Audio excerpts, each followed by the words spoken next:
easily fistable, which is definitely, if you've been tuning in, something that I favor in the things that I review. Welcome to Probing with Parker, and I'm your host, Parker.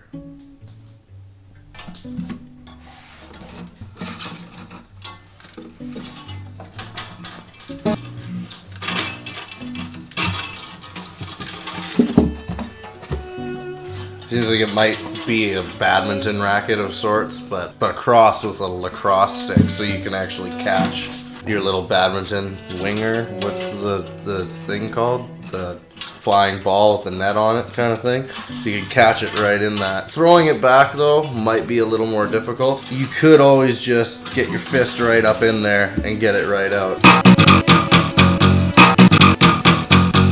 A racket that has a gent tone is very hard to find on the market these days too, so if you do come across one, it's worth keeping. Although, these two work also as another addition to it, as it can just flail everywhere and kind of provide that scratchy atmospheric. So if you're one of those people that likes to do all that shit, then you can, basically you don't even have to worry about it, because as you're playing either lacrosse-minton or fisting it or whatever you choose to use, it's just flopping around, creating that extra ambience, adding to that sound.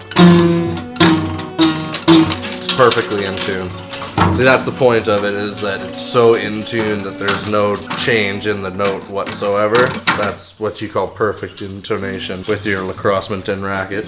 If you wanted to, you could also try to tie these together. It might improve the sound or the tension of your racket for your game. I don't know if you're sportsy, you like sportsing quite a bit. Personally, I'm not a sportser, so I've never had the legs for it.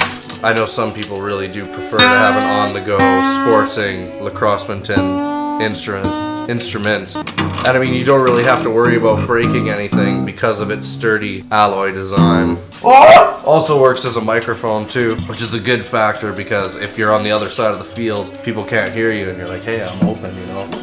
Shoot me the puck. You can just scream right into it, I'm open! Just as open as this is for ripe fisting. To be honest, a little disappointed that not every single string is broken. I think it'd make it sound a lot better. You could honestly fill a lot of booze in here, and it might even taste a little better. You get like that like oak aubergine, even though it's not oak at all, and aubergine is not the right word, if it's even a word. I'm not entirely confident on that at all, but better racket than an instrument for sure. Thanks for tuning in.